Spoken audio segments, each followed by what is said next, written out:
ગીર સોમનાથ જિલ્લામાં ગાંજાની ખેતીના કેસમાં કાર્યવાહી। ગાંજાની ખેતીના કેસમાં ખેતર માલિક વિનુ બાંભણિયાની ધરપકડ કરવામાં આવી।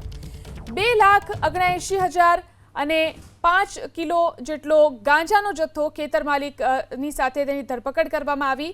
આરોપી ગાંજાને સૂકવીને વેચાણ કરતો હોવાનો તપાસમાં ખુલાસો થયો છે।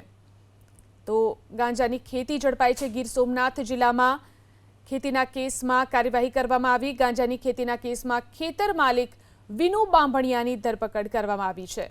તો ગાંજાનો જથ્થો અને આ સાથે જ ખેતર માલિકની ધરપકડ।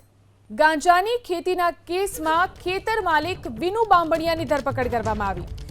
2,79,000 અને 5 કિલો જેટલો ગાંજાનો જથ્થો ખેતર માલિકની સાથે તેની ધરપકડ કરવામાં આવી।